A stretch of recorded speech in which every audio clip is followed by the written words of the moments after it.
वो लोग जो कहते थे राम कभी हुए ही नहीं, आज राम मंदिर चढ़ावा चोरी पर उनकी आस्था के साथ में खिलवाड़ हो रहा है।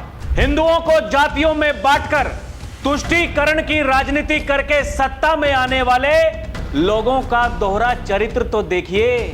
राम मंदिर के लिए रोजाना हल्ला बोल कर रहे हैं, लेकिन अजमेर दरगाह के चढ़ावा घोटाले पर मौन है। शालार मसूद की दरगाह में चढ़ावा चोरी पर मुंह में फेविकोल जम गया है। इसलिए योगी कहते हैं इनको हिंदू आस्था से कोई मतलब नहीं है। जो लोग हिंदू आस्था को सांप्रदायिकता के साथ में जोड़ते थे, वो जब भी सत्ता में आएंगे तो पहचान का संकट खड़ा करेंगे। ये आस्था के साथ खिलवाड़ नहीं, जो अपराधी होगा उसके खिलाफ कठोरता पूर्वक कार्रवाई होगी, लेकिन हिंदू आस्था के साथ किसी को खिलवाड़ करने के लिए छूट नहीं देंगे।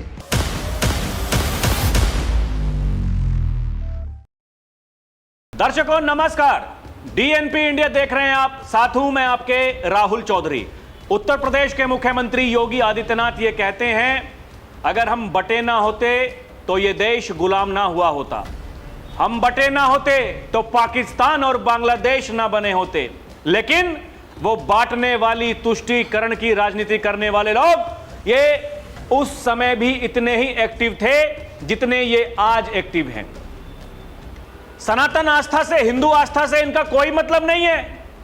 ये वही लोग हैं जो कहते थे कि राम कभी हुए नहीं, काल्पनिक है, कृष्ण कभी हुए नहीं।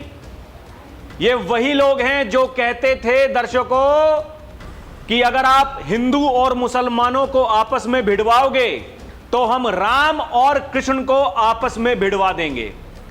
आप इनकी मंशाएं तो देखिए। सोशल मीडिया पर इस समय बहुत सारी ऐसी वीडियोस, ऐसी बाइट्स मुलायम सिंह यादव की, उस समय की जब राम मंदिर आंदोलन चल रहा था, रामलला भव्य मंदिर में विराजमान हो जाएं, उसके लिए भारतीय जनता पार्टी, राष्ट्रीय स्वयंसेवक संघ, विश्व हिंदू परिषद वो लड़ रहे थे। और ये लोग सदन में खड़े होकर के कहते थे हम राम और कृष्ण को आपस में भिड़वा देंगे। आप समझ रहे हैं इनका क्या मतलब था? इनका मतलब था हम हिंदुओं को आपस में भिड़वा देंगे। यह आस्था, आज आस्था के साथ में खिलवाड़ हो रहा है। रोजाना प्रेस कॉन्फ्रेंस करते हैं पत्रकारों को बुला करके, और पत्रकार कोई एक पलट करके सवाल पूछ ले तो फिर उसको बेइज्जत करते हैं। इनके पास में कोई जवाब नहीं है। ये केवल लोगों को मूर्ख बनाने का काम कर रहे हैं। दर्शकों, ये जो खबरें आ रही हैं, वो चाहे बहराइच में शालार मसूद की दरगाह में लूट को लेकर हो या फिर अजमेर दरगाह में लूट को लेकर हो, आपने किसी विपक्ष के नेता का एक बयान सुना क्या? क्या किसी ने प्रेस कॉन्फ्रेंस की क्या? वो चाहे समाजवादी पार्टी के मुखिया अखिलेश यादव हो, वो चाहे इनके प्रदेश अध्यक्ष वहां रामलला के दर्शन करने के लिए आजकल जा रहे हैं और कह रहे हैं कि जब रामलला बुलाते हैं तो फिर कोई नहीं रोक सकता। अरे आपको रोका किसने था? आपके वोट बैंक ने आपको रोका था, और आज भी आपका वोट बैंक आपको रोक रहा है। आप किसी मस्जिद, किसी दरगाह, किसी ईदगाह, उस पर आप कुछ नहीं बोल सकते, आप मौन रहेंगे। आपके मुंह में फेविकोल जम गया है ऐसा लगता है। वहां दलितों के चैंपियन बनते हैं, पिछड़ों के चैंपियन बनते हैं। वहां जब पाकिस्तान में, बांग्लादेश में हिंदुओं का नरसंहार होता है, वो कौन लोग हैं? वो दलित हैं, वो पिछड़े हैं, लेकिन उनके बारे में नहीं बोलेंगे क्योंकि इनका वोट बैंक नहीं है, वो इनको वोट नहीं करते हैं। दर्शकों, वहां जब पाकिस्तान में हिंदुओं के साथ में अत्याचार हो रहा था, वो लोग यहां हिंदुस्तान में आए, 60 सालों तक सत्ता में रहे, लेकिन कभी इनको याद नहीं आया कि उनको नागरिकता मिलनी चाहिए। वो पिछड़े हैं, वो दलित हैं, इनको कभी याद नहीं आया। और आज ये पिछड़ों के, दलितों के चैंपियन बने हुए घूम रहे हैं। आज ये पीडीए की बात करते हैं। क्यों करते हैं? क्योंकि ये हिंदुओं को बांटना चाहते हैं, क्योंकि ये सत्ता में आना चाहते हैं। और सत्ता में आने का रास्ता इनके पास में केवल एक ही है, हिंदुओं को बांटो, मुसलमानों के वोट लो, सत्ता में आ जाओ और फिर चाचा भतीजा झोला उठा करके निकल पड़ो वसूली करने के लिए। आज जब वसूली का धंधा बंद हो गया है, आज जब इनकी दुकानें बंद हो गई हैं, आज जब ये बेरोजगार हो गए हैं, तो फिर आज इन्हें आस्था की याद आ रही है, आस्था की याद। योगी ने गलत नहीं कहा। अखिलेश जी, क्या आस्था की बात करते हो? तुम क्या हमें आस्था सिखाओगे? अरे अयोध्या में जो कुछ करना था हम कर चुके। हिम्मत है तो कृष्ण जन्मभूमि के बारे में बोल करके तो दिखाइए। अरे बोलिए तो सही, सुनिए क्या कहा था योगी ने। बहन और भाइयों, ये लोग कहते हैं आस्था के साथ खिलवाड़ हुआ।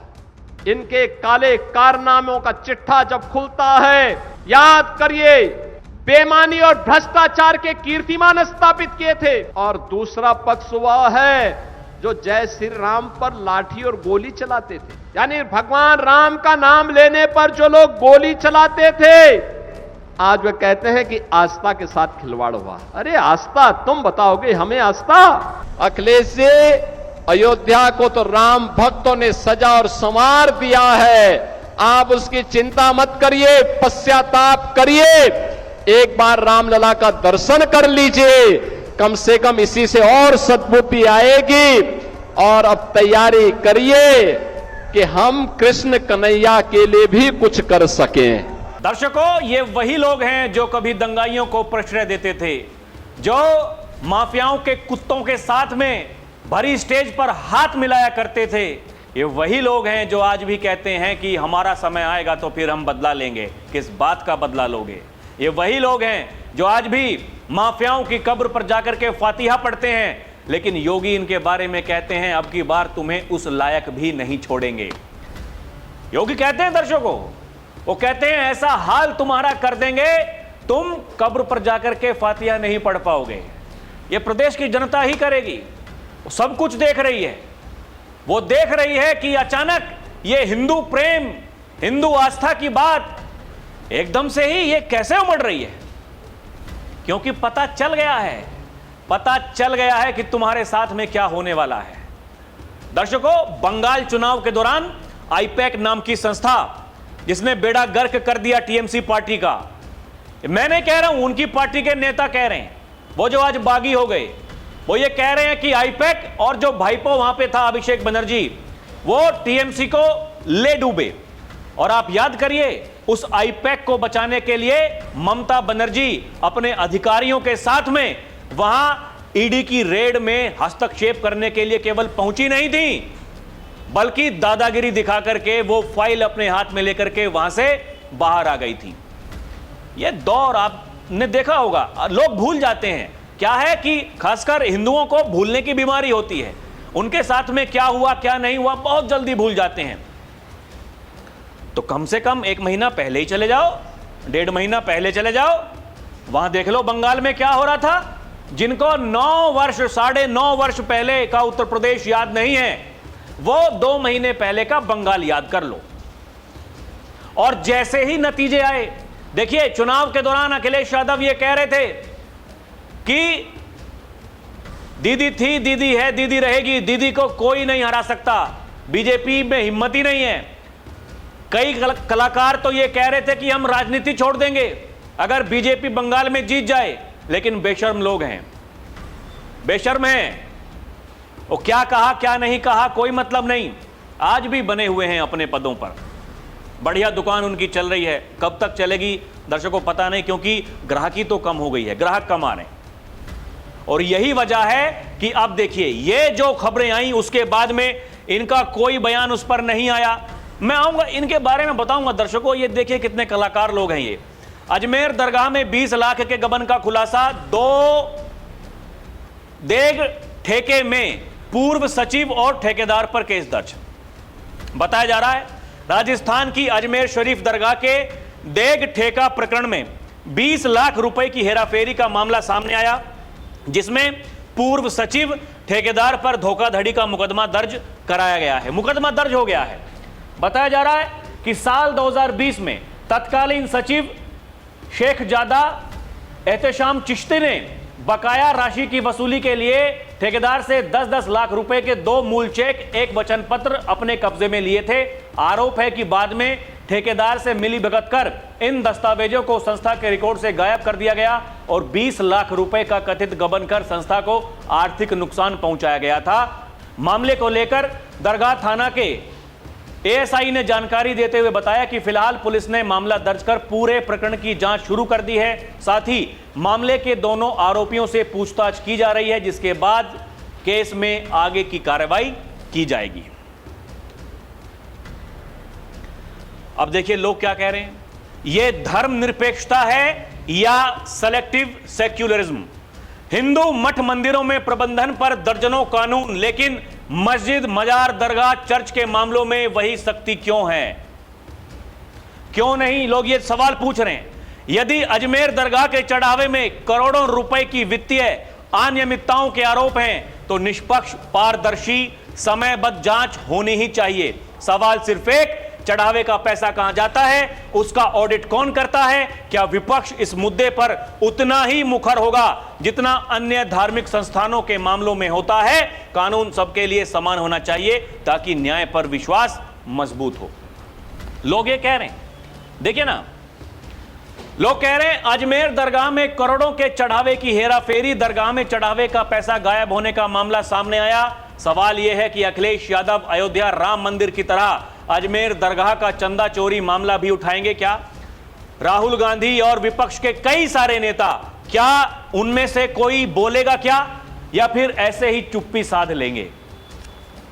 अजमेर दरगाह में 20 लाख रुपए का गमन हो गया। अखिलेश यादव, कांग्रेस पार्टी, विपक्ष के जितने भी हैं, ये ओवैसी, ये क्या किसी ने एफआईआर दर्ज कराने की मांग की? मीडिया क्यों मौन है? पूरी जांच होनी चाहिए। घोटाला कितना बड़ा है सामने आना चाहिए। मतलब शुरुआत में जो केवल 20 लाख रुपए की बात बताई जा रही है, जैसे राम मंदिर को लेकर के नहीं कह रहे थे, और फिर तरह तरह के दावे किए जाने लगे। अरे 2000, किसी ने तो पता नहीं 8000, 10,000 तक का घोटाला बता दिया। वही तो कहा था योगी आदित्यनाथ ने, अनर्गल बातें ना करें, बेवजह राम भक्तों की आस्था के साथ में खिलवाड़ ना करें। सबूत है, जाकर के एसआईटी को दें। एसआईटी दूध का दूध, पानी का पानी करने का काम कर रही है। एसआईटी अपना काम वहां कर रही है। देखिए दर्शकों, इस बात में कहना पड़ेगा, आम आदमी पार्टी के सांसद संजय सिंह, वो अपने साथ में कई सारे कागज लेकर के वहां पहुंचे थे, एसआईटी को सौंप करके आए और जांच वहां आगे बढ़ गई है। अयोध्या में चंदा चोरी से लेकर के वो जांच अब वो जमीन घोटाले तक पहुंच गई है, वहां भी कार्रवाई हो रही है। अब नहीं कोई समझ पा रहा है तो फिर वो बेवकूफ है। वो लोग जो जनता के सामने आकर के ये कहते हैं, अरे देखिए ये बीजेपी वाले तो नाश कर दिया देश का, ये सब कुछ बेड़ा गर्क कर दिया, हमारे पास में देखिए हम खुलासा कर देंगे, इतने की चोरी हो गई। अरे क्यों नहीं जाकर के एसआईटी को देते हैं भाई? उनका काम आसान हो जाएगा, समय कम लगेगा। योगी ने तो 15 दिनों का समय मांगा था, 15 दिनों का और समय दे दिया गया एसआईटी को। जरूरत पड़ने पर वो समय अवधि और बढ़ा दी जाएगी। क्यों आप चाहते हैं कि इतना समय लग जाए? अरे आपके पास में सबूत है, जाकर के दे दीजिए, आपका काम आसान हो जाएगा। आप तो चाहते हैं ना कि जो रामद्रोही हैं उनको सजा मिले, आप तो चाहते हैं उनको जेल हो। कोई कोई तो कह रहा है कि फांसी होनी चाहिए। बिल्कुल होनी चाहिए। अरे तो जाइए, जाकर के प्रशासन का काम आसान कर दीजिए। लेकिन जाएंगे तभी जब पास में कुछ होगा। यूपी बहराइच में शालार मसूद की दरगाह में चढ़ावा चोरी, कई साल से लगातार लाखों रुपए चोरी हो रहे हैं। दरगाह कमेटी पर चंदा चोरी का आरोप है। अखिलेश यादव और इनके साथी चंदा चोरी पर भी क्या पीसी करेंगे क्या? उत्तर प्रदेश के बहराइच जिले में स्थित शालार मसूद की दरगाह है, जहां सालाना करोड़ों रुपए का दान आता है। अब खबर मिल रही है कि पिछले 10 सालों से दान का कोई ब्यौरा ही नहीं है। चलो, राम मंदिर चोरी का चंदा कहां गया सबको पता लगा, अब इस दरगाह का पैसा कहां गया ये भी तो पता चलना चाहिए। लेकिन कोई सवाल उठाएगा, कोई कुछ बोलेगा, किसी के भीतर हिम्मत है? दर्शकों, ये 10 साल के चढ़ावे के रिकॉर्ड जो गायब हुए हैं। जिला अधिकारी ने दरगाह कमेटी से पिछले 10 वर्षों का वित्तीय लेखा जोखा मांगा, लेकिन कोई रिकॉर्ड नहीं मिला। इससे करोड़ों रुपए के घोटाले की आशंका जताई जा रही है। बीजेपी अल्पसंख्यक प्रकोष्ठ के प्रदेश अध्यक्ष कुंवर बासित अली ने कमेटी सदस्यों, खादिमों पर चढ़ावा चोरी, संपत्ति हेराफेरी, अनियमितताओं के आरोप लगाए। उन्होंने एसआईटी जांच की मांग की, मुख्यमंत्री को पत्र लिखा। मतलब यहां मांग कर रहे हैं तो बीजेपी वाले कर रहे हैं, विपक्ष का कोई मतलब नहीं। दर्शकों, डीएम का एक्शन। डीएम अजय त्रिपाठी ने वक्फ बोर्ड को पत्र लिखकर विशेष जांच कराने की बात कही। कुछ रिपोर्ट्स में यूपी सरकार ने विस्तृत जांच के आदेश दिए हैं। आरोपों में दरगाह की संपत्ति, दुकानों के किराए, ठेके, सोना चांदी के चढ़ावे का गबन शामिल है, जिसमें पूर्व एसपी नेता मंत्री याशर शाह का नाम भी कुछ आरोपों में लिखा गया है। ये जो दरगाह है, ये सैयद सलार मसूद, इसके नाम पर वहां मेला लगता था। मेला, एक किस्सा बताया था योगी आदित्यनाथ ने कि जब मैं मुख्यमंत्री नहीं था, मैं सांसद था, तो मैं वहां से होकर के गुजर रहा था, तो हमने देखा अरे इतनी बड़ी संख्या में भीड़ जा रही है, ये कौन लोग हैं? पता चला वहां 75-80% तो हिंदू हैं, दरगाह में जा रहे हैं, चढ़ावा दे रहे हैं और वहां लूट हो रही है, तो किसी को कोई मतलब नहीं। वही लोग हैं, वो सेक्युलरिज्म का जो चोला ओढ़ करके पूरे देश को गुमराह करते हैं। कुछ लोग गंगा जमुनी तहजीब सिखाते हैं, कुछ लोग कहते हैं मजहब नहीं सिखाता आपस में बैर रखना, ये वही लोग हैं। लेकिन मौन है, शांत हैं, खामोश हैं। दर्शकों, आज जो ये बड़े रामलला के पुजारी बन रहे हैं, इनकी आस्था के साथ में खिलवाड़ हो रहा है। ये चचा हैं, चचा राम गोपाल यादव, प्रोफेसर साहब नहीं। ये देखिए, इनका एक बयान वायरल हो रहा है। लोग कह रहे हैं कि आज समाजवादी पार्टी, अखिलेश यादव, राम गोपाल यादव, ये बड़े वाले राम भक्त बन रहे हैं। लेकिन ये कितने बड़े रामद्रोही हैं, आप इस वीडियो को देखिए। ये समाजवादी पार्टी का असली चेहरा जानने के लिए 21 दिसंबर 1992 का संसद में राम गोपाल यादव का ये बयान आपको जरूर सुनना चाहिए। रामलला को बताया अवैध कब्जेदार और कहा कि हमने राम भक्तों पर गोली चलाई। ये सीना ठोक कर कहते हैं अगर हम होते तो कभी मस्जिद नहीं ढहने देते। राम गोपाल यादव जो अखिलेश यादव के चाचा हैं, सांसद हैं, उन्होंने भगवान राम को अयोध्या में अवैध कब्जेदार कहा था और बाबरी मस्जिद को ही असली कहा था। ये आज अखिलेश यादव जो कहते हैं कि उस समय गोली नृपेंद्र मिश्रा ने चलवाई और तब खुद मुलायम सिंह यादव से लेकर राम गोपाल यादव तक आपने इस कुकृत्य का, यश का अनुभव उनको करते हुए देखा होगा।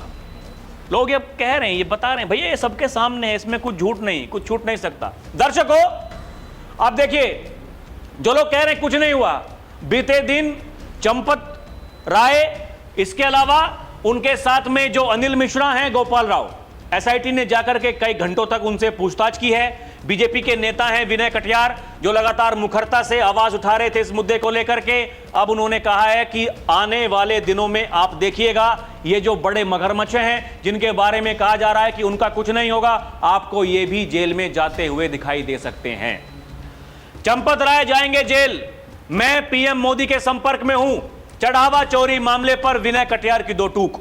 भारतीय जनता पार्टी के नेता विनय कटियार ने चंपत राय को लेकर बड़ा दावा किया। उनके अनुसार वो पीएम नरेंद्र मोदी के संपर्क में हैं और कहा कि जांच जारी है। योगी आदित्यनाथ ने एसआईटी बिठाई हुई है, दूध का दूध पानी का पानी होगा। कटियार ने यह भी कहा कि उन्होंने कहा कि भरोसा है सब ठीक हो जाएगा। साथ ही कहा कि इस मामले में चंपत राय, गोपाल राव के नाम भी सामने हैं। जांच के आधार पर चंपत राय को आगे चलकर जेल भी जाना पड़ सकता है। विनय कटियार ने कहा, चंपत जी तो अब क्या कहें हम उनको, जब मैं इधर आया 3 दिनों के बाद तो हमने चंपत जी कहां यहां चले आए हो, कार सेवकपुरम में रहो, अगर कुछ करना है तो हमारे घर पर आ जाओ। लेकिन उनको बात समझ में नहीं आई, मैं क्या कर सकता हूं, ये उनके द्वारा मीडिया से बात करते हुए कहा गया है। दर्शकों, अखिलेश यादव टिन्नू यादव को बचा रहे हैं। टिन्नू का भाई बोला छोटे लोगों को फंसा रहे हैं।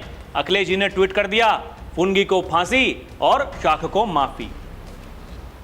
लोगों ने पता नहीं क्या क्या कहा इनके बारे में कि अखिलेश जी आप एक बात बताइए कि जिसके घर का कोई अपराधी होता है, क्या वो जिंदगी में कभी ये कहता है कि हाँ भाई इसने अपराध किया है? जैसे कि अब देखिए, ये जो लवकुश मिश्रा है, इसके नाना मीडिया ने उनसे बात की। उन्होंने कहा कि हिम्मत है तो बुलडोजर चला करके दिखाओ। आप बताइए, हिम्मत है तो बुलडोजर चला करके दिखाओ। कहा कि कोई कैश नहीं मिला हमारे घर से, हमारे घर में कैश रखने की जगह है ही नहीं। मतलब ये पहले दिन से मीडिया में जो ये ड्रामेबाजी नौटंकी लोग कर रहे थे, अरे उसके घर से इतना कैश पकड़ा गया, अरे उसके घर से कहां से मिल गया कैश, क्या मतलब है। उसके घर वाले मना कर रहे हैं, कह रहे हैं कि हमारे घर से कोई कैश नहीं पकड़ा गया। अब किसकी बात पर यकीन करोगे? अखिलेश यादव की बात पर यकीन करोगे? कांग्रेस के नेताओं की बात पर यकीन करोगे? इन विपक्षी नेताओं की बात पर यकीन करोगे? उनके घर वालों पर यकीन करोगे? एसआईटी पर जांच करोगे या योगी आदित्यनाथ पर यकीन करोगे? सवाल है। ये दर्शकों, ये बहुत कलाकार आदमी है। उधर पुलिस खुलासे पे खुलासे कर रही है। ये जो बार बार ये 3 नाम सामने आ रहे हैं, चंपत राय, अनिल मिश्रा, गोपाल राव, ये बताया जा रहा है कि पूरे मैनेजमेंट का ये एक तरीके से इन्होंने ठेका लिया हुआ था। किसी को नौकरी पर रखेंगे अपनी मर्जी से, किसी को हटाएंगे अपनी मर्जी से, कैश काउंटिंग वाले रखेंगे अपनी मर्जी से। मतलब इनका सिस्टम वहां चल रहा था। कहने को वहां जो पदेन सदस्य हैं उसमें बाबा के जो अधिकारी हैं संजय प्रसाद, वो भी थे, केंद्र सरकार के एक आईएएस अधिकारी थे, लेकिन उनको कोई भेद ही कभी नहीं लगने दिया। यही पूरा मामला था। लेकिन वहां तो आप मुखरता से बोल रहे थे, अरे भैया वहां दरगाहों में लूट मची है, लूट।